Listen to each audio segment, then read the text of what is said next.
Hi masters అందరికీ కూడా ఆత్మీయ ప్రణామాలు. అందరికీ బ్రహ్మాస్ మెడిటేషన్ ఛానల్‌కి స్వాగతం, సుస్వాగతం మాస్టర్స్. అలానే ముందుగా మనందరి గురువైన బ్రహ్మశ్రీ సుభాష్ పత్రి సారికి కూడా కృతజ్ఞతలు తెలుపుకుంటూ చక్కగా ఈరోజు ఒక జూమ్ సెషన్‌ని ప్రారంభించుకుందాం. ప్రతిరోజు కూడా చక్కగా మధ్యాహ్నం పూట మనము స్వాధ్యాయం సిరీస్‌లో చక్కటి గ్రంథం తీసుకొని దాన్ని స్వాధ్యాయం చేసుకుంటూ ఉన్నాము. శ్వాస మహావిజ్ఞాన్ అనే గ్రంథం ద్వారా తెలుసుకుంటూ ఉన్నాము. ఒకటో భాగంలో ఉన్నాం మాస్టర్స్. ఇప్పటికి గాను 7 రోజులు పూర్తయింది. ఈరోజు 8వ రోజు మాస్టర్స్. ఈ రోజుతో బుక్ పూర్తయిపోతుంది. ఆ చివరి ఘట్టంలో ఉండే ఆ జ్ఞానబోధని అందించడానికి మనతో పాటు సుజాత మేడం గారు మనకు జూమ్ సెషన్‌కి విచ్చేసి ఉన్నారు. మేడం ముందుగా మీకు బ్రహ్మాస్ మెడిటేషన్ ఛానల్ నుంచి స్వాగతం, సుస్వాగతం madam. Thank you. Over to you. Brahma's meditation channel వారికి నమస్తే అండి. అందరు టెక్నికల్ వర్క్స్ అందరికీ కూడా నమస్తే. బ్రహ్మశ్రీ పితామహ పత్రిజీ గారికి స్వర్ణమాలమ్మకు పాదాభివందనం చేసుకున్నాం. అలాగే సాక్షాత్తు నారాయణ స్వరూపులైన మా గురుదేవుల పాదాలకు శిరస్సు వంచి నమస్కరిస్తున్నాను. నా తల్లిదండ్రులకు కూడా శిరస్సు వంచి నమస్కరించుకుంటున్నాను.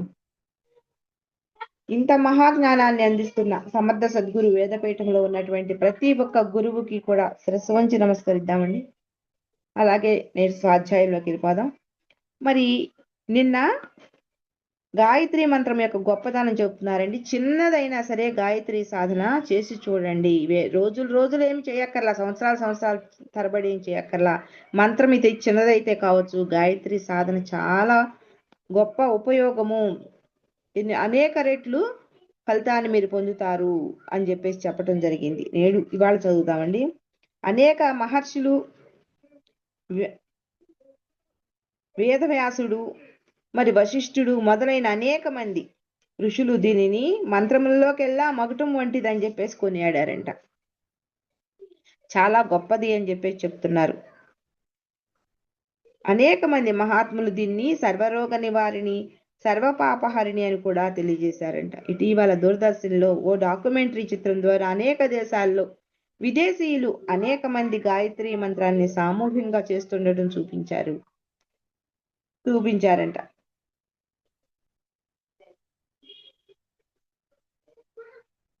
వేదవ్యాసులు వారు, వశిష్ఠులు వారు, అనేక మంది ఋషులు ఈ మంత్రంలోకెల్లా అన్నిటికన్నా కూడా ఇది చాలా గొప్పది మంత్రం అని చెప్పటమే కాదు, మరి దీన్ని సర్వపాపహారిణి అని, సర్వరోగ నివారిణి అని కూడా మనకి తెలియజేశారని చెప్పటం అయింది. మరి ఇలాగే దూరదర్శన్లో ఓ డాక్యుమెంటరీ చిత్రం కూడా దీని ద్వారా తెలియజేశారంట. విదేశీయులతో అనేక విదేశాలలో విదేశీయులని అనేక మంది కూడా గాయత్రి మంత్రాన్ని సామూహికంగా చేస్తున్నారు అని చూపించారంట.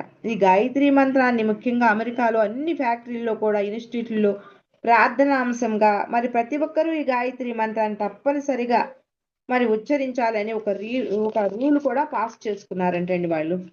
మరి గాయత్రి మంత్ర ప్రభావము ఎయిడ్స్ లాంటి మహావ్యాధులనే కాకుండా నివారించగలదు. ఎయిడ్స్ లాంటి మహావ్యాధులను కూడా నివారించగలదని చెప్తున్నారు. అనే ఆర్టికల్ కూడా హిందూ దినపత్రికలో డిసెంబర్ 7, 1995 సంవత్సరంలో మనకి ప్రచురించబడిందంట. అలాగే అమెరికాలోని Boston University World Health Organization ఓ మెడికల్ ప్రొఫెసర్ చాలా విస్తృతంగా ఇలా ప్రకటించారంట. ఏంటంటే ఓంకారము మరియు గాయత్రి మంత్రం ప్రభావము చాలా గొప్పది. మరి దాని ప్రభావముపై మామూలుదేం కాదు. ఆ అంశంపై పేర్కొంటూ కేవలం దాన్ని ఉచ్చారణ వల్ల ఎయిడ్స్ వ్యాధిని మరి సమూలంగా నివారించవచ్చు. అంతేకాదు ఈ మంత్ర శబ్దం వల్ల ఎవరికైతే అసలు పిల్లలే పుట్టే అవకాశం లేదో మరి డాక్టర్ల చేత నిర్ధారించబడిందంట. అంటే లేదు, ఈ పిల్లలు ఎవ్వరు పుట్టరు అని అనుకున్న వాళ్ళు డాక్టర్ చేత నిర్ధారించబడ్డారు. అలాంటి వాళ్ళ చేత 40% మంది కేవలం 6 నెలల కాలంలోనే ఆశ్చర్యకరంగా మరి పిల్లలు పుట్టడం జరిగిందంట వాళ్ళకి.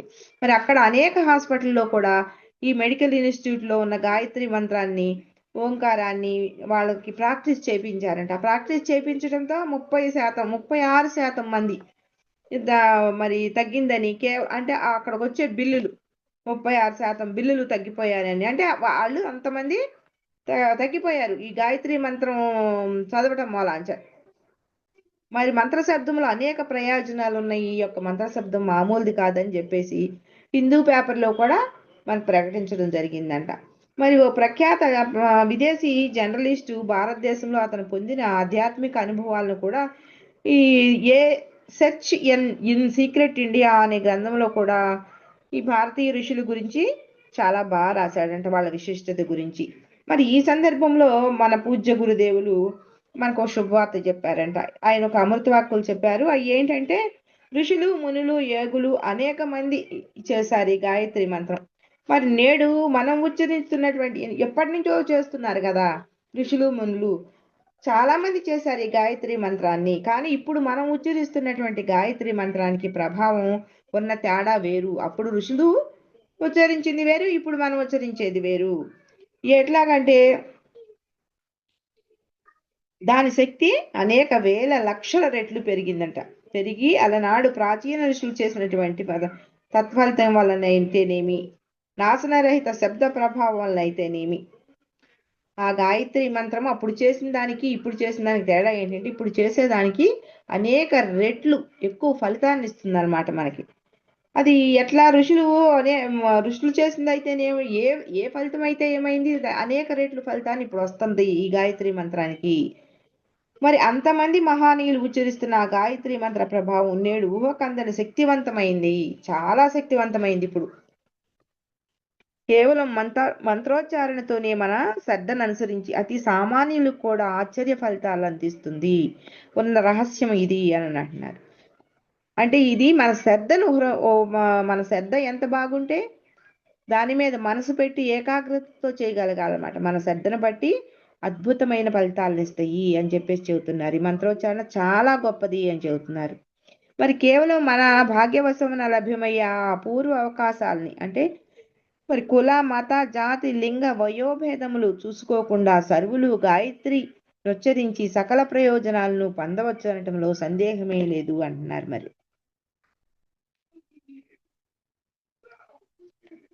ఈ యొక్క గాయత్రి మంత్రాన్ని అసలు కులమత భేదాలు లేవంటండి. అందరూ కూడా ఈ గాయత్రి మంత్రాన్ని ఉపయోగించవచ్చు, అందరూ కూడా ఫలితాలను పొందొచ్చు.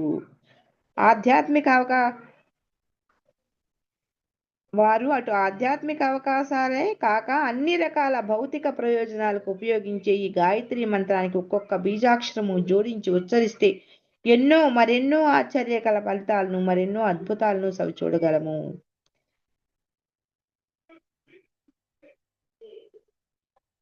వారు అటు ఆధ్యాత్మిక అవసరాలే కాక అన్ని రకాల భౌతిక ప్రయోజనాలకు, అంటే మనం ఆధ్యాత్మికంగా ఎదగటానికి ఒకటే కాదండి, భౌతికంగా మనకేం కావాలన్నా అన్నిటికీ దేనికైనా కానివ్వండి, ఇది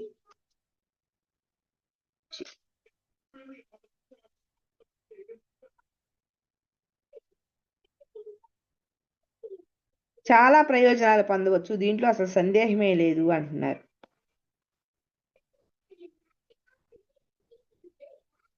అంతేకాదు ఈ గాయత్రి మంత్రానికి ఒక్కొక్క బీజాక్షరాన్ని జోడించి ఉచ్చరిస్తే మరెన్నో ఆశ్చర్యకర ఫలితాలను కూడా, మరెన్నో అద్భుతాలను కూడా మనం చూస్తాము అని అంటున్నారు. భార్యాభర్త మాట వినక బాధ్యతారహితంగా ప్రవర్తించుట, అలాగే పిల్లలు పెద్దల మాట లక్ష్య పెట్టుట, భూత ప్రేతాది దుష్ట గ్రహ పీడలు, వ్యాధి రూపేణ అనుభవిస్తున్న బాధలు, ఉద్యోగము సరి అయిన ఆదాయం లేకపోవట, ఎదుర్కొంటున్న ఇబ్బందులు, రకరకాల అలవాట్లకు లోనైన బయటపడే మార్గము దొరకక వ్యధ చెందుతున్నప్పుడు, వివాహం ఆలస్యం అవుతున్నప్పుడు, అనుకూలమైన సంబంధము త్వరలో కుదరడానికి, ఇంకా కఫము వాతము మొదలైన రుగ్మతలను ఒక్కొక్కప్పుడు మందులు వాడుతున్న ఏళ్ల తరబడి ఫలితాలు కానరావు. అలాంటి సమయంలో మనసు మరి ఆందోళనగా ఉంటూ, పరిస్థితులు తారుమారుగా తయారైనప్పుడు, కుటుంబంలో అస్తవ్యస్తత ఏర్పడినప్పుడు, మనోనిగ్రహం కోసం సంతానవంతులగుటకు, పిల్లల అనారోగ్యం తల్లిదండ్రులకు వేదన కలిగించినప్పుడు,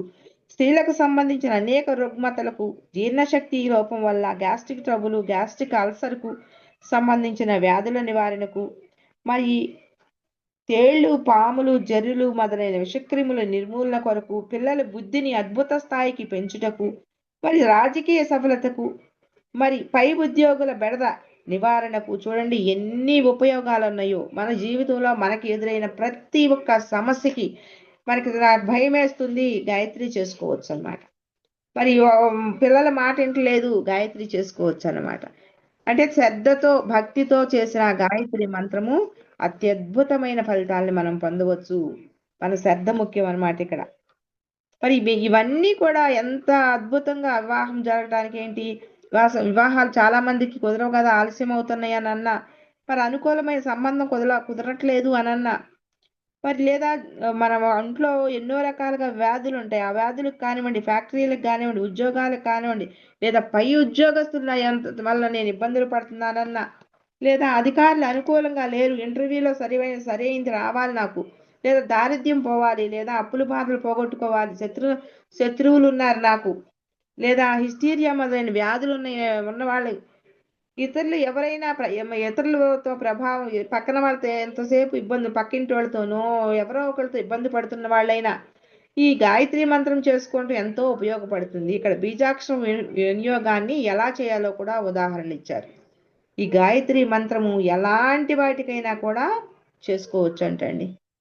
మరి చేసుకుని కింద బీజాక్షరాలతో కూడా కలిపి చేసుకునే విధంగా, అంటే మామూలు గాయత్రినే కాకుండా బీజాక్షరాలతో ఎలా చేసుకోవాలో కూడా ఇక్కడ ఇచ్చారు.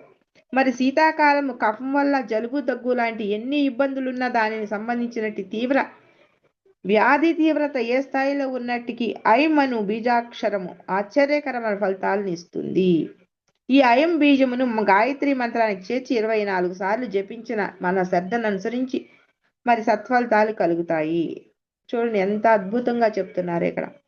ఓం భూం భూస్వహ ఐం ఐం ఐం తత్సవితుర్వరేణ్యం భర్గో దేవస్య ధీమహి ధియో యో నః ప్రచోదయాత్.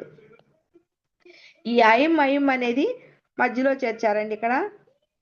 మరి ఈ విధంగా గనక చదువుకుంటే అద్భుతమైన ఫలితాలు వస్తాయి.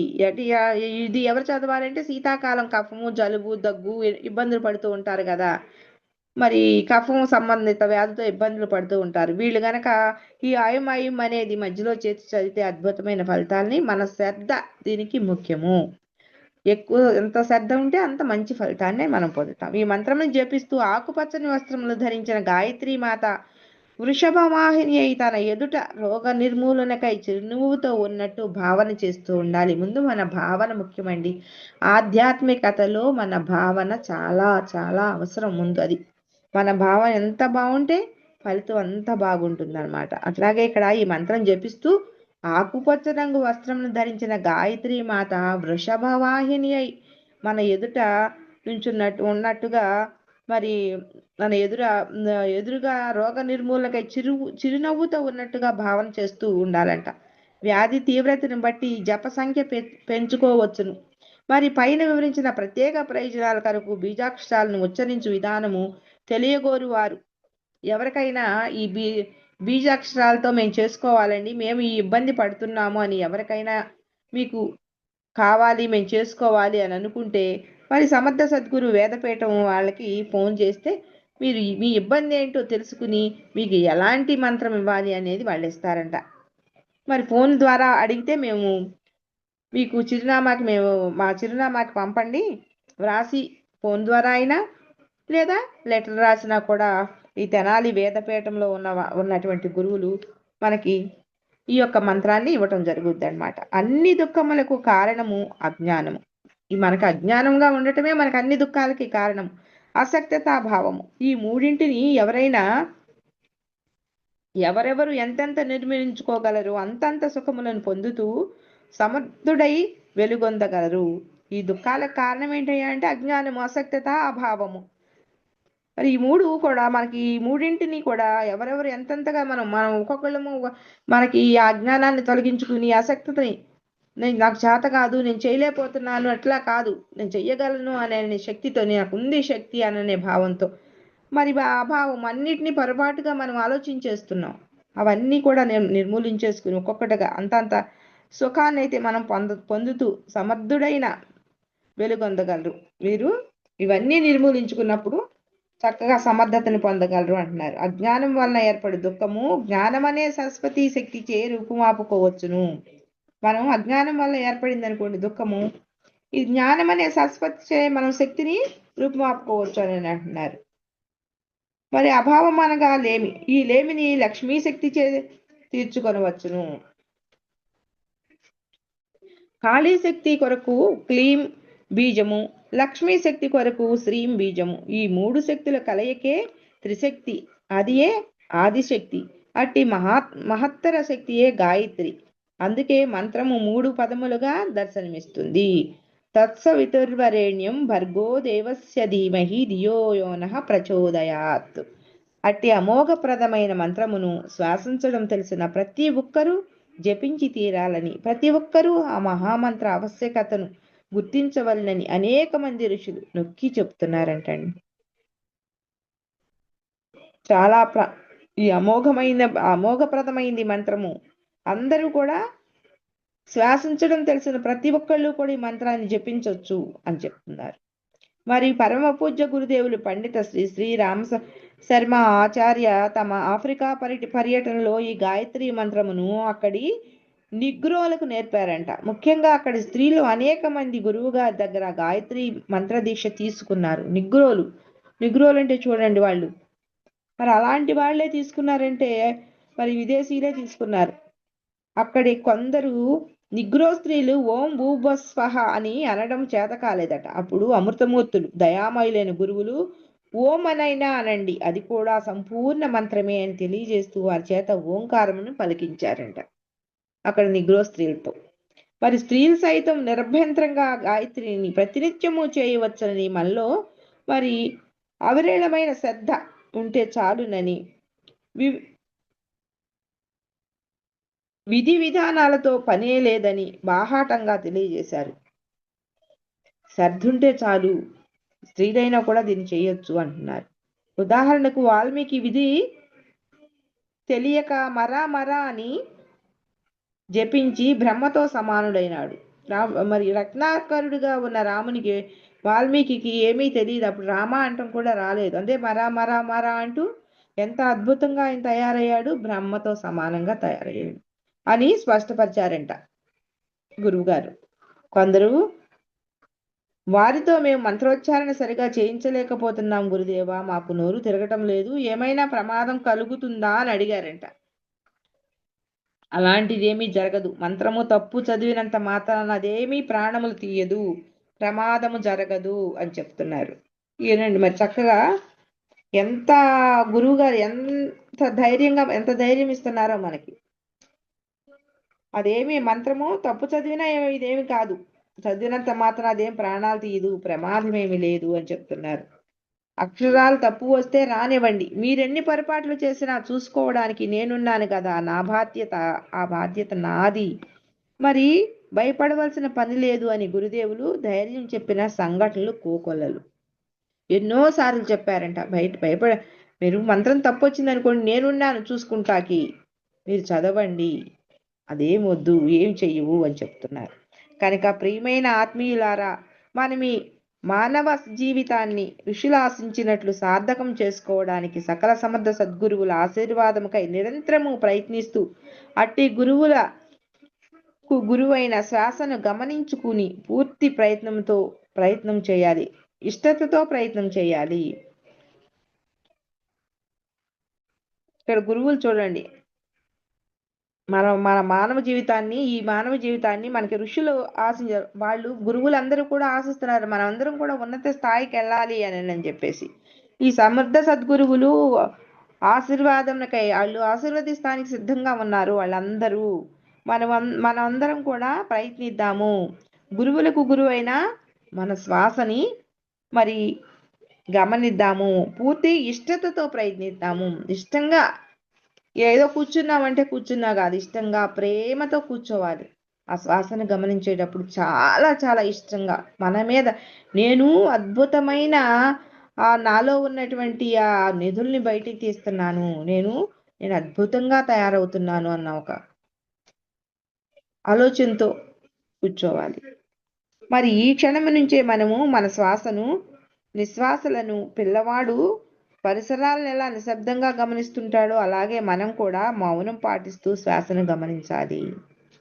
ఈ క్షణం నుంచే మనం పాటిద్దాము. పిల్లవాడ పరిసరాలను చూస్తూ ఉంటారు చిన్నపిల్లలు. బాగా చిన్నపిల్లలు మాటలు రానప్పుడు ఏం చేస్తూ ఉంటారు, ప్రతిదీ ఒక్కటి చూస్తూ ఉంటారు, అదేంటి ఇదేంటి అనేది. మనం కూడా అలాగే కూర్చుని పసిపిల్లలలాగా గమనిద్దాం ఆ శ్వాసని అంటున్నారు. తలపై పెరుగు తట్ట నుంచుకొని అనేక వీధులు తిరుగుతున్నా కూడా ఆ పెరుగమ్మ, ఆ మహిళ మరి దృష్టి తల మీదున్న బుట్టపైనే ఉంచుతుంది. అలానే చిన్న చిన్న కాలువలు, గట్లు దాటుతుంది. అవసరమున్న వారితో మాట్లాడుతుంది. చేతులు రెండింటినీ మామూలుగానే కదుల్చుతుంది. మరి తలను అటు ఇటు తిప్పుతుంటుంది. అయినా ఆవిడ తన తలపై తట్ట ఉన్నదని ఎరుక కలిగి ఉంటుంది. మరి కూరగాయలు అమ్మేవాళ్ళు, పెరుగులు అమ్మేవాళ్ళు, మరి చాలా మంది పల్లెటూరులో మనం చాలా మందిని చూసే ఉంటాం. వాళ్ళ తల మీద పెద్ద నీటి బిందె ఉన్నా సరే వాళ్ళు అలా వెళ్ళిపోతూ ఉంటారు మాట్లాడుకోకుండా. చేతులతో పట్టుకోరు వాళ్ళు ఏమి. పెరుగు తట్ట ఏంటి, ఈ చాలా మంది తట్లు కూరగాయలు అమ్మే వాళ్ళు ఏంటి, నీళ్ళ బిందులు ఉన్న వాళ్ళు ఏంటి, మరి చక్కచక్కా వెళ్ళిపోతూ ఉంటారు. మరి కాలువ వస్తుంది, కాలువ మీద సన్న తాటి పట్లే ఉంటాయి. ఆ తాటి పట్లు దాటుకుంటా చకచకా వెళ్ళిపోతూ ఉంటారు. గట్టులు దూకుతారు, అయినా ఆ బిందె అలాగే ఉంటుంది. అదే చెప్తున్నారు, ఎరుక కలిగి ఉంటుంది. తన తల మీద అది ఉంది అని ఒక ఎరుక కలిగి ఉంటుంది. సరిగ్గా అలాంటి ఎరుకతోనే మన దృష్టిని నిరంతరము లోనికి వెళ్తున్న శ్వాస పైన, తిరిగి బయటకు వస్తున్న శ్వాస పైన ఉంచుతూ మన పనులన్నిటినీ నిరభ్యంతరంగా ఎట్టి ఇబ్బందులు లేకుండా చేసుకోగలగడమే అసలు సిసలైన సాధన. దీన్ని మనం నిరంతరం చేస్తూ ఉండాలి. ఆ పెరుగమ్మ ఎలా వెళ్తుందో, ఆ నీళ్ళ బిందెలు పెట్టుకున్న వాళ్ళు, ఆడవాళ్ళు ఎలా వెళ్తారు, నిరంతరం ఆ బిందె ఉంది అని చెప్పేసి దాన్ని ఎరుకు ఉంటది. కానీ వాళ్ళు వాళ్ళతో మాట్లాడతారు, వీళ్ళతో మాట్లాడతారు, మధ్యలో ఏమైనా వచ్చి నేను కొనుక్కుంటారు.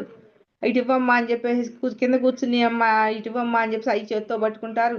చకచకా వెళ్ళిపోతానే ఉంటారు. కానీ ఎరుక మాత్రం బిందె ఉంది, తల మీద ఒక బరువు ఉంది అని అన్న ఒక ఎరుకని కలిగి ఉంటారు. అలాగే మరి మీరు కూడా ఈ శ్వాసని ఏ పని చేస్తున్నా, మీరు ఏ పనైనా చేయనివ్వండి, నిరభ్యంతరంగా ఎట్టి ఇబ్బందులు లేకోకుండా మరి మన పనులన్నీ చేసుకోవచ్చు.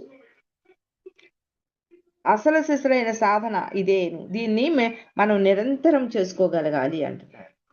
ప్రతి క్షణము కూడా మన శ్వాసను గమనించుకోవటం అనమాట. మన ఎడమ నాసికలోంచి వెళ్తున్న లోపలికి వెళ్తున్న శ్వాస, లేదా కుడికి నాసికలోంచి లోపలికి వెళ్తున్న శ్వాస శరీరంలో ఏ విధంగా 5గా విభజింపబడుతుంది. మన ఎడమ నాసికలోంచి లోపలికి వెళ్తున్న శ్వాస, లేదా కుడి నాసికలోంచి లోపలికి వెళ్తున్న శ్వాస శరీరంలో ఏ విధంగా 5 భాగంలో విభజించబడుతుంది అని, ఏ విధంగా మనసుగా మారుతోంది అని, ఎడమ శ్వాస మనసుగా మారితే ఏమవుతుంది, కుడి శ్వాస మనసుగా మారితే ఏమవుతుంది, అంటే శ్వాస వాక్కుగా ఎలా మారుతుంది, మరి ఎడమ శ్వాస వాక్కుగా మరి మారితే ఏమవుతుంది, కుడి శ్వాస వాక్కుగా మారితే ఏమవుతుంది, ఇవన్నీ ఈ క్షణంలో మనకి ఎప్పటికిప్పుడు తెలియవలసిన పని లేదు. ఇవన్నీ మనకి ఇప్పుడు ఏం తెలియాల్సిన పని లేదు. అలాగే మరి స్త్రీ సూక్తము ఎడమ శ్వాస గురించి చెప్తోందని, పురుష సూక్తం కుడి శ్వాస గురించి చెప్తోందని, మరి అందరి నిగూఢ రహస్యాలు నిరంతరం ధ్యాన శ్వాసపై ఉంచుకోవడం వల్ల కేవలం ఈ విషయాలే కాక మహా విషయాలు కూడా ఈ చిన్న ప్రయత్నం వల్లనే తెలుసుకోగలుగుతామని, సాధించగలుగుతామని తెలుసుకోవాలి. ఇది ఋషుల వాక్కు. ఈ శ్వాస మీద మనం గనక నిరంతరము ఇది పెట్టుకున్నామనుకోండి, శ్వాస మీదే ధ్యాస ఉంచామనుకోండి, ఎన్నో గొప్ప విషయాలు, మహా విషయాలు కూడా ఈ చిన్న ప్రయత్నం చూస్తే తెలిసిపోతాయి అని చెప్తున్నారు. మరి ప్రతి శ్వాస కూడా ప్రతి గంటకు కుడి నుంచి ఎడమకు, ఎడమ నుంచి కుడికి మారుతూ ఉంటుంది. మనం తెలుసుకున్నాం కదా. అలా గంటకు దాని కాక దాని ఇష్టం వచ్చినట్లు దానికి ఇష్టమైన సమయమున తీసుకుంటూ ఉంటే తీసుకోనివ్వండి. మనం దాన్ని గమనించడం మొదలుపెట్టిన కొద్ది కాలానికి విశేష ఫలితాలు కనపడతాయి. మీరు ఎలా వచ్చినా పర్లేదు, ఈ ముక్కులో నుంచి వచ్చినా, ఈ ముక్కు నుంచి వచ్చినా, దానికి ఇష్టం వచ్చినట్టు దాన్ని నడవనివ్వండి. మనం దాన్ని గమనిస్తే చాలు, మొదలు పెట్టండి. చాలా కొద్ది కాలంలోనే బోడని విశేషాలు వస్తాయి మీకు అని చెబుతున్నారు. మరి ఎడమనాడి నుంచి కుడినాడికి, కుడినాడి నుంచి ఎడమనాడికి మారుతున్నప్పుడు మధ్యన సుష్మనా నాడి యందు కొద్ది సెకన్లు శ్వాస నడుస్తుంది. ఇక్కడి నుంచి ఇక్కడికి మారేటప్పుడు, కుడి నుంచి ఎడమకి, ఎడమ నుంచి కుడిమికి మారేటప్పుడు మధ్యలో శ్వాస సుష్మనా నాడి దగ్గర మరి మారుతున్నప్పుడు ఆగుతుందంట. కొద్ది సెకన్ల శ్వాస నడుస్తుంది. మరి న్యూట్రల్ గేర్ వాహనాలకు ఎలా అయితే ఉంటుందో అలాగే కుడి నుంచి ఎడమ మారేటప్పుడు శ్వాస ఓ మారు న్యూట్రల్ గేర్కు వచ్చి, అనగా సుష్మనా నాడిలో కొద్ది సెకన్లు నడిచి ఆ తర్వాత ఎడమకో కుడికో నాడికి మారుతుంది. ఆ ముక్కు నుంచి ఈ ముక్కుకు మారేటప్పుడు, ఈ ముక్కు నుంచి ఆ ముక్కుకు మారేటప్పుడు మధ్యలో ఒకసారి నడుస్తుంది. నడిచి మళ్ళీ నెక్స్ట్ శ్వాస తీసుకుంటుంది అనమాట. మన ప్రయత్నపూర్వకంగా ఆ సుషుమ్నా నాడి యందు శ్వాసను ఎక్కువసేపు ఎక్కువ సార్లు ఆడేటట్లు చేసుకోగలగడం వల్ల అమోఘమైన ఫలితాలు వస్తాయి. కానీ ఇది మనం ప్రాక్టీస్ చేస్తూ చేస్తూ ఉండగా కేవలం సుషుమ్నా నాడిలోనే ఎక్కువసేపు మనము ఆ శ్వాసను ఆడనిచ్చామనుకోండి చాలా ఎక్కువ ఫలితాలు వస్తాయి అని అంటున్నారు.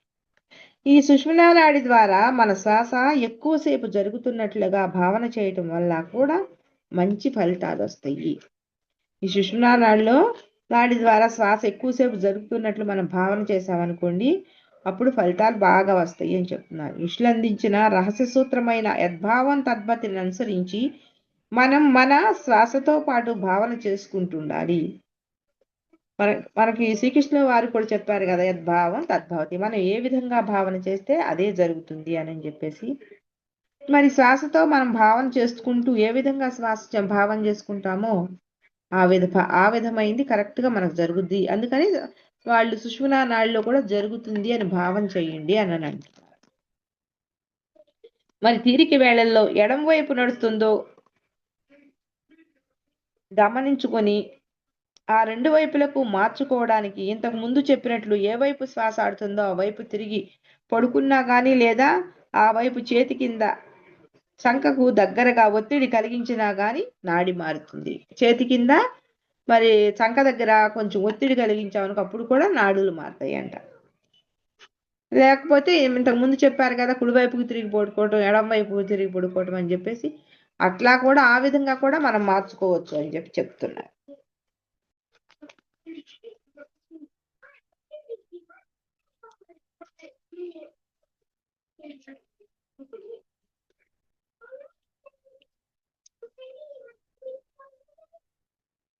ఇక్కడ మనం గుర్తుంచుకోవాల్సింది ఏమంటే ప్రతిసారి నాడి ఎడమ నుండి కుడివైపుకు కుడి నుండి ఎడమ వైపుకు మారుతున్నప్పుడు కొద్ది సెకన్లు సుషుమ్నా ద్వారా శ్వాస ప్రవహిస్తుంది. మరి ఆ సుషుమ్నా నాడిలో మరి కాస్త ఎక్కువ సమయం శ్వాస నడిపించుటకు మనం నిరంతరం ప్రయత్నం చేస్తుండాలి. మన ప్రయత్నం ఏంటయ్యా అంటే కుడి నాడి నడుస్తున్నప్పుడు మరి కుడి నుంచి ఎడం వైపుకి వస్తున్నప్పుడు మధ్యలో సుషుమ్నా నాడిలో నడుస్తుందని చెప్పుకున్నాం కదా, ఆ సుషుమ్నా నాడిలో నడుస్తున్నప్పుడు అక్కడ కొంచెం సేపు శ్వాస ఎక్కువగా ఉండేటట్టు మనం చూసుకోవాలంటే అది ప్రాక్టీస్ వల్ల మనకి వస్తుంది. మరి సమత్వం యోగ ఉచ్యతే గీత ద్వారా గీతాచార్యుడు మనకు అందించిన రహస్యాల్లో ఇది ఒకటి. ఆ సుషుమ్నా నాడి నడుస్తుండగానే మరి ఏదంటే అది జరిగి తీరుతుంది. ఆ సుషుమ్నా నాడి గనక ఎక్కువసేపు మనము జరుగుతుంది అనుకోండి, శ్వాస సుషుమ్నా నాడిలో మన నాడి జరుగుతున్నప్పుడు మన వాక్కు మనం ఏది మాట్లాడితే అది చక్కగా జరిగిపోతుందంట. మరి అవ్యక్తముగా నున్న దానిని వ్యక్తము చేయవలనన్నా వ్యక్తములోనున్న దాన్ని అవ్యక్తములోకి పంపవలనన్నా ఈ నాడి నడుస్తున్నప్పుడే సంభవము. అది కనపడలేదనుకోండి, కనపడేటట్లు మరి కనపడేదాన్ని కనపడనట్లు చేయటంలో ఈ నాడి అద్భుతంగా ఉపయోగపడుతున్నాడు. శ్రీ సత్యసాయి తమ దివ్య ఆశీస్సులను రకరకాల వస్తువుల రూపంలో గాలిలోంచి అలా అందుకొని మనకు ప్రసాదించారు. కాస్త పరిశీలనగా చూస్తూ శ్రీ బాబా వారు గాలిలో నుంచి విభూతితో లేక మరేదన్నా వస్తువు తీసే ముందు వారి చెయ్యి అలా ముక్కు వైపుకు ఓసారి అలా పోవడం గమనించవచ్చు. ఇదో లోతైన రహస్యం. బాబా వారు ఎన్నో లీలలు చేశారంట. ఇది కూడా ఈ శ్వాసతో ద్వారానే అని చెప్పేసి చెబుతున్నారు. మరి ఇలా పింగళ నాడులు మరి సమత్వం అది. ఎడమనాడి నుంచి కుడినాడికి మారేటప్పుడు, కుడినాడి నుంచి ఎడమ వైపుకు మారేటప్పుడు ఈ రెండు నాడులు ప్లస్ కొద్ది క్షణాలు సుషుమ్నలో శ్వాస ప్రవహిస్తూ సంధి అవస్థలో ఉంటుంది తెలుసుకున్నాం కదా. ఉదయ సంధ్యా సమయం, సాయం సంధ్యా మానవునికి ఏ విధంగా అయితే పారలౌకిక భావనలు జాగృతమవుతాయో అదే విధంగా ఈ సుషుమ్నా నాడిలో శ్వాస ప్రవహిస్తున్నప్పుడు కూడా పారలౌకిక భావనలు జాగృతమవుతుంటాయి. కుడి నుంచి ఎడమకు, ఎడమ నుంచి కుడికి మారేటప్పుడు ఈ శ్వాస అద్భుతమైన ఈ మన ఉదయ సంధ్యలు ఎంతో గొప్పవి అని చెప్తాం. ఆ సమయంలోనే ఎందుకు అంత గొప్పవైనయో మనకు తెలుసు. మరి అదే విధంగా ఈ సుషుమ్నా నాడిలో శ్వాస ప్రవహిస్తున్నప్పుడు కూడా పారలౌకిక భావనలు జాగృతం అవుతాయి. ఎంతో అద్భుతమైన ఈ మన భావనను బట్టి మన భావన ఎంత గొప్పగా ఉంటే అంత అంత మనం ఏదన్నా అనుకున్నా ఏదైనా చక్కగా అది జరిగిపోతుంది అనమాట. ఈ సుషుమ్నా నాడిలో శ్వాస జరిగేటప్పుడు. అలాంటప్పుడు ఆత్మచింతన వైపు ప్రయత్నించిన సఫలీకృతం మనగలము. మన ఆత్మ మీద గనక ధ్యాస పెట్టామనుకోండి, మన ఆత్మనే ఆలోచిస్తూ మన ఆత్మ ఉన్నతి కోసం ప్రయత్నిస్తే అద్భుతమైన ఫలితాలను కూడా పొందొచ్చు అంటున్నారు.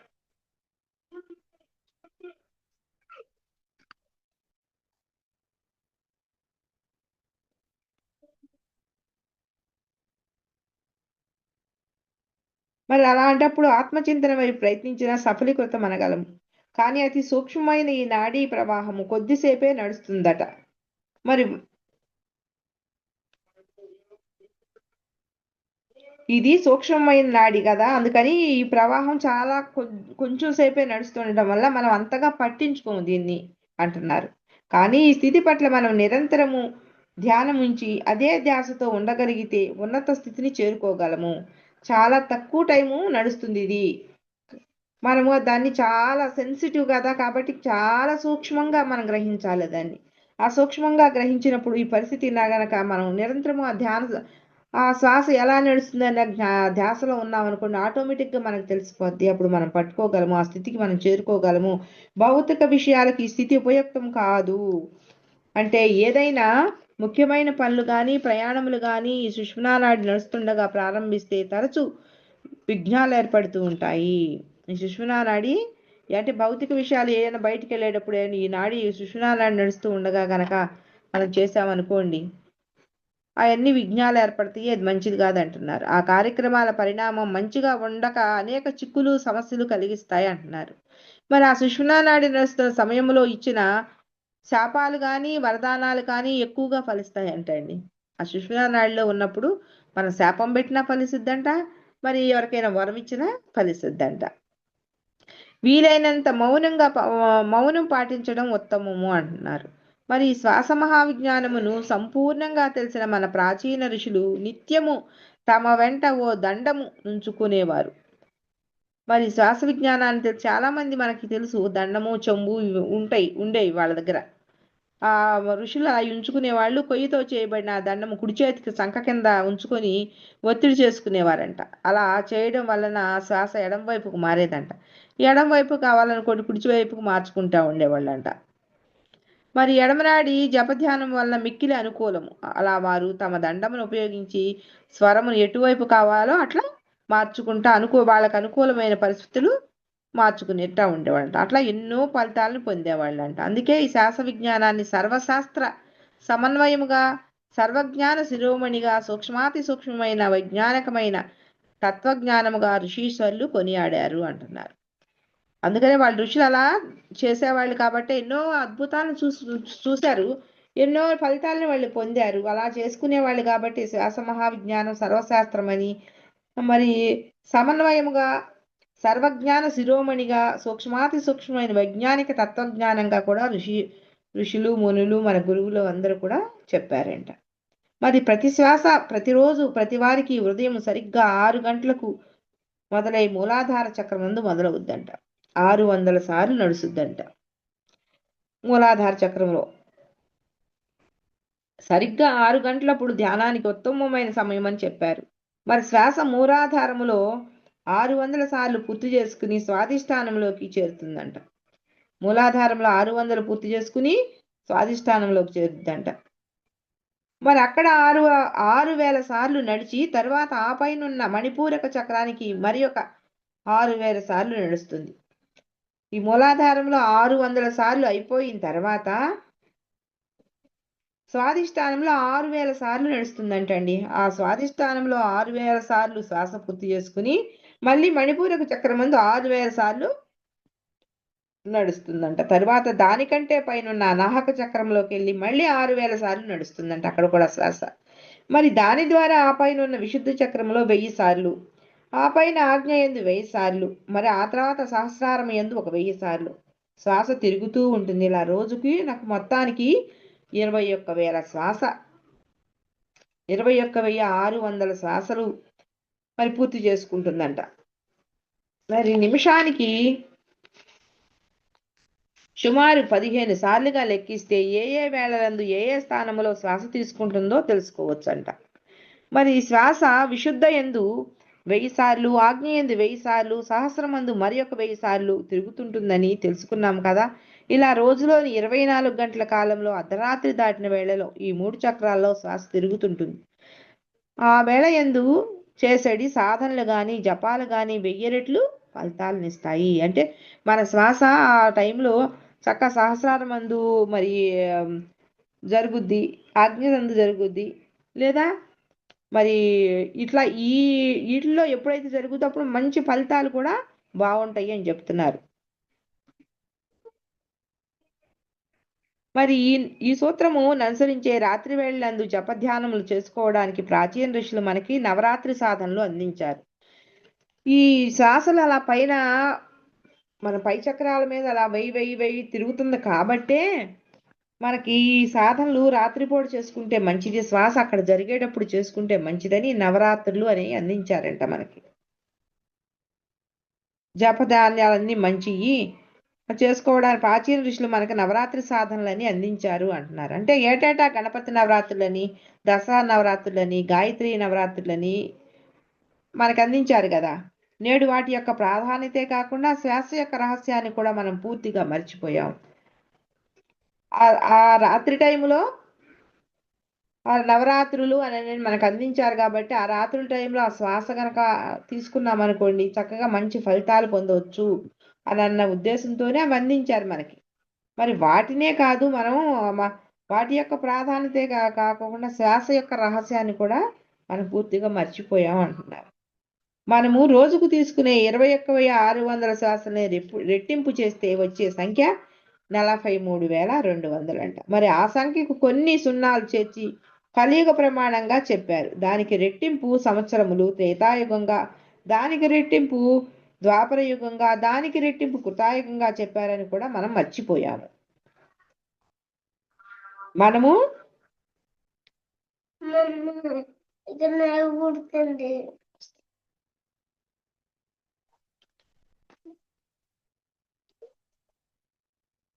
మనము రోజుకి తీసుకునే శ్వాసలు 21,600 మనం తీసుకునేది. దానికి రెట్టింపు చేస్తే ఎన్ని సంఖ్య 43,200. వారు ఆ సంఖ్యకు కొన్ని సున్నాలు కలిపితే కలియుగ ప్రమాణం అని చెప్పారంట.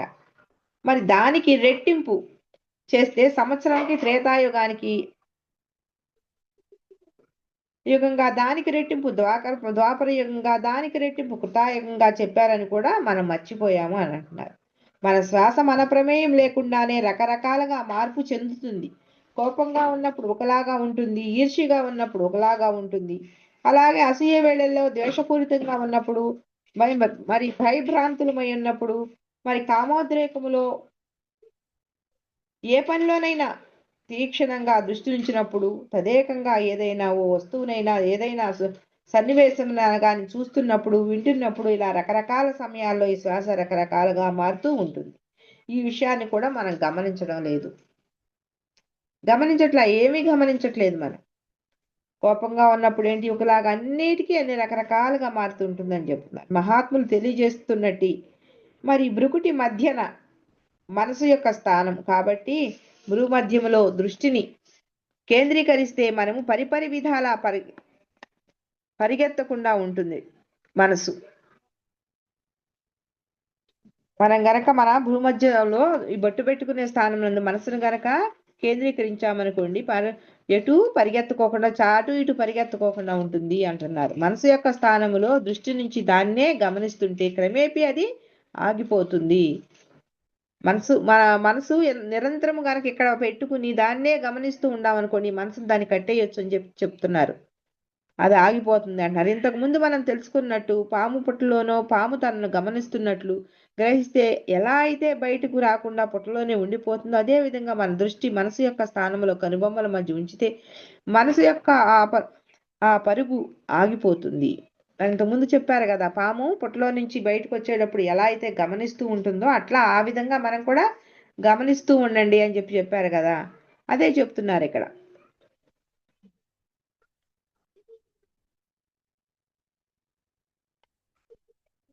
మనసు సహజంగా ఈ విషయం మీద నుంచి ఆ విషయం మీదకు, ఆ విషయం మీద నుంచి మరో విషయం మీదకు గెంతుతూ ఉంటుంది, దూకుతూ రకరకాల విన్యాసాలతో సాగిపోతూ ఉంటుంది. కనుబొమ్మల మధ్య దృష్టిని ఉంచి మనం దాని కోతి వేషాలు గమనించడం ప్రారంభించాలి. మనము కనుబొమ్మల మధ్యనే దృష్టిని ఉంచి మనసు ఎటు వెళ్తుందో దాన్ని అది అధికంగా పట్టుకోకుండా దాన్ని అసలు గమనిస్తూ ఉండాలి. అది ఎటు వెళ్తుంది ఏంటి అని చెప్పేసి అది కోతిలా వేషాలు వేస్తుంది అని చెప్తున్నారు ఇక్కడ గురువు గారు. అంతేకాని అది చేస్తున్న విన్యాసాల మాయలో పడి సాగిపోకూడదు. మనసు అనేక విన్యాసాలు చేస్తుంది, అట్లా అని దాని వెనకాల పడిపోకూడదు. ఓహో వచ్చిందారా అని మళ్ళీ బురుటి మధ్య స్థానంలో మనసును నిలపాలి. వచ్చావారా, వచ్చిన దాని ప్రతిదాన్ని కూడా లెట్స్ గో ఇల్లమ్మ తల్లి అని అనుకోవటం, మళ్ళీ అట్లాగే కూర్చోవటం. అంతేగాని అది చేస్తున్న విన్యాసాల మాయలో పడి మనం సాగిపోకూడదు అంటున్నారు. కేవలం దాన్ని గమనించటమే. మనము ఏ ఆలోచనలకు ప్రాధాన్యత ఇవ్వము. మనం గమనించటం ఒకటే, ఏ ఆలోచనకి ప్రాధాన్యత ఇవ్వద్దు. ఏ ఆలోచనలు బాలేదు అని కూడా అనుకోము. మనముగా ఏమి చేయము, కేవలము మనసుకు కాపలా కాస్తుంటామంతే. అదే సాధన. మనసు ఎటు పోకుండా కాపలా కాస్తాం. ఆ మనసు అదొచ్చిందా ఇదొచ్చిందా అనేది కూడా ఏది లేదు. ఏ ఆలోచన ఇలా ఆలోచన బాగాలేదు, ఈ ఆలోచన ఎందుకు వచ్చింది, ఆ ఆలోచన వచ్చింది ఎందుకు లేదు, ఆ ఆలోచన వచ్చావా సరే అని అనుకుంటా కూర్చోవడమే అని అంటున్నారు. కానీ మనం అనుకున్నంత తెలివి తక్కువది కాదు మనసు. మనల్ని బోల్తా కొట్టించేయాలని చూస్తుంటుంది, మనం మాత్రం బోల్తా పడకూడదు. మన బోల్తా కొట్టించాలని చూస్తుంది మనసు, కానీ మనం మాత్రం బోల్తా పడిపోకూడదు. కేవలం మనసు యొక్క గమనాన్ని చూస్తుంటామంతే. అలా చూస్తూ మన దృష్టి శ్వాసపైనే ఉంచుతాము. ఇలా చేయగా చేయగా మనసు యొక్క పరుగు క్రమేపీ తగ్గి క్రమక్రమంగా ఆగిపోతుంది. శ్వాస కూడా అంతే, క్రమేపీ తగ్గి చివరకు శ్వాస అవసరం లేని స్థితికి చేరుకోగలము.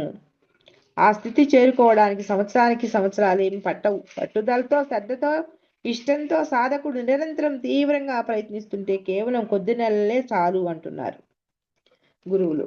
మరి చూడండి, ఆ యొక్క ఆలోచనలు వస్తాయి, రాగా రాగా రాగా ఒకటి దాని అంతటా అవే వెళ్ళిపోయి అసలు ఆ ఆలోచన లేని మన స్థితికి మనం వెళ్ళిపోతాం. అలాగే ఇది ఎట్లా వెళ్తామో శ్వాస కూడా చేయగా ఇంకా శ్వాస మనకి కనపడదు, రాదు. ఇంకా శ్వాస కూడా ఏమి తెలియని స్థితికి వెళ్ళిపోతామంట. ఈ స్థితికి మనం చేరుకోవాలంటే ఎక్కువ రోజులు ఏం పట్టదు. సాధన చేస్తే ఇష్టంతో సాధన చేయండి, పట్టుదలతో సాధన చేయండి. నిరంతరం తీవ్ర స్థాయిలోని కేవలం కొద్ది నెలలు చాలు ఈ సాధనకి. మన శ్వాస అసలు లేదేమో అన్నట్టుగా మనం సాధన అయిపోతాం అన్నమాట. మరి శ్రీ జ్వాలాకుల మహర్షి ఈ విషయమై మరో అమూల్య రత్నమాలను అందించారు. ప్రతి తిథికి ఈ శ్వాస ప్రత్యేక నడక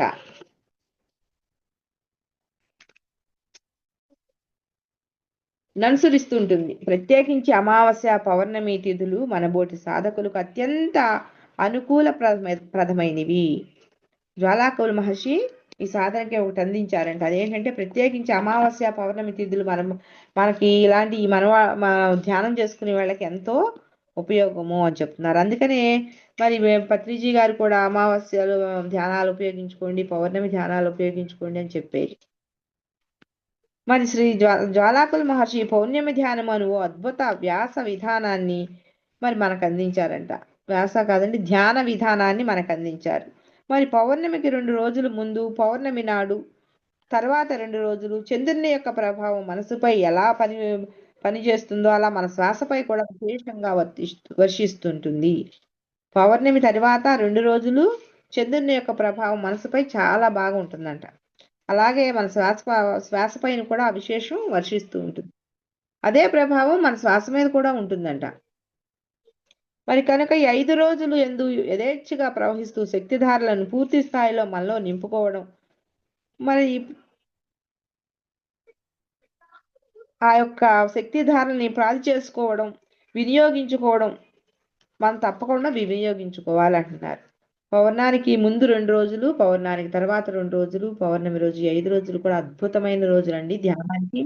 ప్రతి ఒక్కరూ కూడా వినియోగించుకోవాలి. రాత్రంతా కూర్చున్నా సరే, లేదా 2 రోజులు అయినా కనీసం ఏ పిరమిడ్లకు వెళ్ళి పిరమిడ్లు కూడా ఉపయోగించుకోగలిగితే అద్భుతమైన శక్తి అన్నమాట. పూర్తి స్థాయిలో మనం నింపుకోవచ్చు అంట ఆ శక్తి ధారల్ని. మరి అంతే తప్ప తుచ్చమైన భౌతిక విషయాలకై ఈ 5 రోజులు కేటాయించడం మూర్ఖత్వం అనిపించుకుంటుంది. మరి అందుచే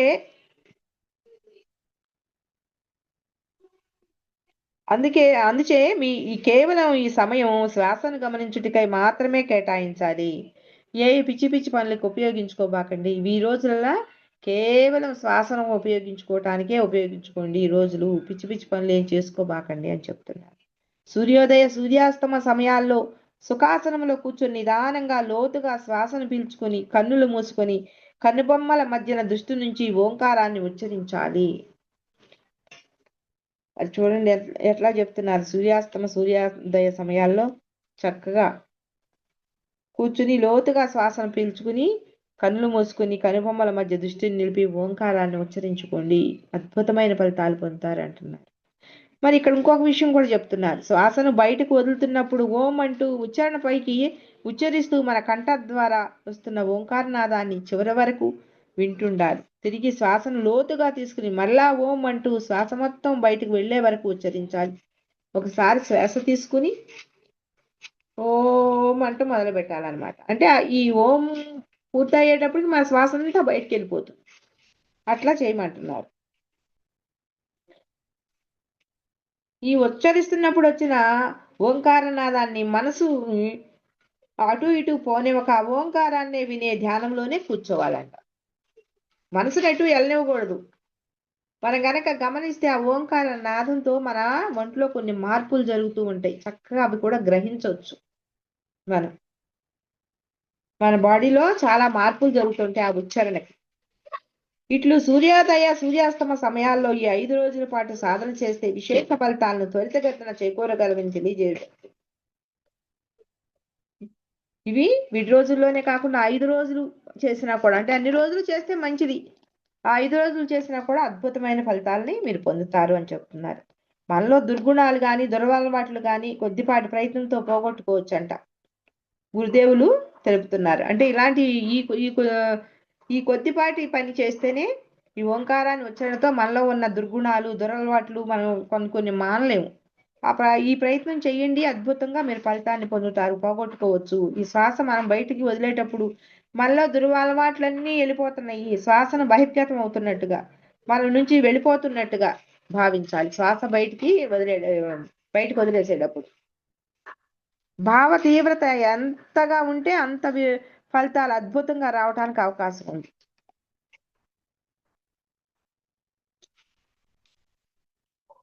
మనం శ్వాస తీసుకున్నప్పుడు ఈ లోపలికి అనంతమైన శక్తి వెళ్తున్నట్టుగా బయటికి వెళ్ళిపోతున్నప్పుడు శ్వాస బయటికి వదిలేటప్పుడు నాలో ఉన్న దుర్గుణాలన్నీ వెళ్ళిపోతున్నాయి అని చెప్పేసి మనం భావం చేయాలన్నమాట. భావాతీవ్రత మన యొక్క భావము, ఆ తీవ్రత అంటే ఎంత బాగా కసి అండి. అది ఒక కసి, చేయాల్సిందే అన్న కసి భావ తీవ్రత అంటే. నేను ఎట్టి పరిస్థితులు చేసి తీరాలి అన్న పట్టుదల అన్నమాట. అది ఎంత ఎక్కువగా ఉంటే అంత అద్భుతమైన ఫలితాలు రావడానికి అవకాశం ఉంది అంట.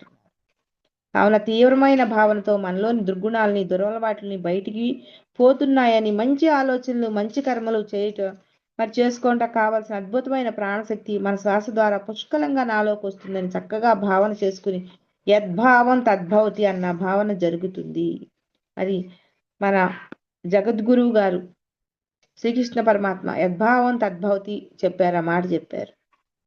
మనం కూడా ఎంత బాగా ఉపయోగించుకోగలిగితే అంత బాగా అద్భుతాలు పొందగలం అన్నమాట. శ్వాస తీసుకునేటప్పుడు చక్కగా అద్భుతమైన ప్రాణశక్తి ఈ శ్వాస ద్వారా నాలో పుష్కలంగా నాలోకి ప్రవేశిస్తుంది అనుకోవడం, శ్వాస వదిలేటప్పుడు నాలో సరికాని భావాలు నాలో ఉన్న చెడంతా బయటికి వెళ్ళిపోతుంది అన్న భావన చేయాలన్నమాట. నాలో ఉన్న దురలవాట్లన్నీ బయటికి వెళ్ళిపోతున్నాయి అన్న భావన చేయాలి. వివేకానందుని ప్రవచనాలు విన్న ఓ మహిళ రోజు తన ఇంటి వెనుకనున్న ఓ పెద్ద గుట్టను కిటికీలోంచి అసహ్యంగా చూస్తుండేదంట. వివేకానందుని ప్రవచనాలు ఇంటూ ఉండేదంట ఒక మహిళ. ఆమె తన ఇంటి వెనుకనున్న ఓ పెద్ద గుట్ట ఉండేదంట, కిటికీలోంచి అసహ్యంగా చూసేదంట ఆ గుట్టను. దానివల్ల సూర్యకిరణాలు లోపలికి రావడం లేదని ఆమె యొక్క కోపానికి కారణం.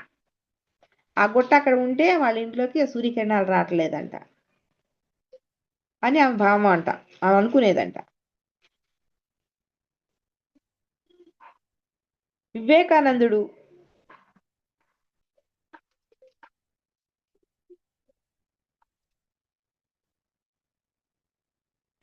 మీ విశ్వాసము కొండను సైతం కలిగించి పారవేయును అని చెప్పారంట. అంటే అది చెబుతూ అది గుర్తు చేసుకుంటూ ఉండేదన్నమాట. ఆమె మీ విశ్వాసము కొండను సైతము కదిలించి పారవేయును అని చెప్పారంట. అని తలుచుకుంటూ కిటికీలు మూసి ఆ కొండను ఇక నుంచి వేరొక చోటుకు పోవుగాక అని అనుకుంటూ ఉండేదంట. అంటూ తెల్లవార్లు జపం చేయటం మొదలుపెట్టిందంట. తెల్లవారిన తర్వాత కిటికీ దగ్గరకు వచ్చి నెమ్మదిగా కిటికీ తలుపు తీసి చూసిందంట. ఇంటి వెనుక ఎప్పట్లాగానే ఆ గుట్ట అక్కడే ఉందంట. నాకు తెలుసు ఇక్కడి నుంచి నీవెందుకు కదులుతావు అంటూ పళ్ళు నూరుతూ అందంట. ఆ గుట్ట వైపు చూసాము. ఆ మహిళ తన ఇంటి వెనక ఉన్నటువంటి గుట్టను గుట్ట అక్కడ ఉండటం వలంచి సూర్యకిరణాలు నా దగ్గరికి మా ఇంటికి వైపు రావట్లేదు అని చెప్పేసి బాధపడేది. మరి వివేకానంద వారు చెప్పినటువంటి ఈ మాట ఏంది, మీ విశ్వాసం కొండను సైతం కదిలించును అన్న మాట ఏంది అయిని ఆ విశ్వాసంతో నువ్వు కదులు అని చెప్పి ఉంటది. ఇంకా ఆమె తెల్లవారు లేచి చూసిందంట. లేచి చూసి నువ్వెందుకు కదులుతావు, నాకు తెలుసు కదలవని అందంట. పళ్ళు నూరిందంట అట్లా అని. మరి ఇక్కడ మనం మాత్రం అలా కాకుండా పూర్తి విశ్వాసంతో చక్కటి భావనతో నాలోని సమస్త మాలిన్యాలు, సకల దుర్గుణాలు, బలహీనతలు, చెడు అలవాట్లు మన శ్వాస ద్వారా బయటకు వెళ్ళిపోతున్నాయి. మంచి భావనలు, చక్కటి ఆలోచనలు, అఖండ ప్రాణశక్తి, అనంత గాయత్రి శక్తి శ్వాసతో పాటు నా లోపలికి వెళుతుందనే భావన చేసుకోవాలి. అంటే ఆ మహిళలాగా మనం ఉండకూడదు అని చెప్తున్నారు. ఒక చెత్తగుట్టని కదలమంటే కదులుద్దండి. విశ్వాసం అంటే అది కాదు కదా.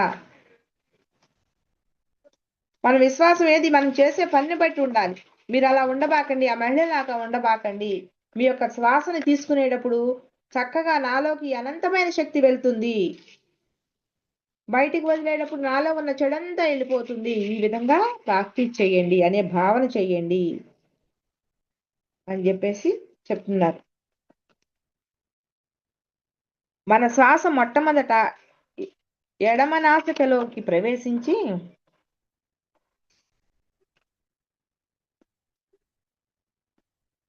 ఎడమనాసికలోంచి లోపలికి ప్రవేశించి కనుబొమ్మల మధ్య ఆజ్ఞాచక్రము గుండా వెన్నుపూస ద్వారా కిందకి ప్రవహిస్తూ కంఠస్థానమందు విశుద్ధము దాటి, చూడండి మన శ్వాస మొట్టమొదటిగా ఎడమనాసికలోంచి లోపలికి ప్రవేశిస్తుందంట.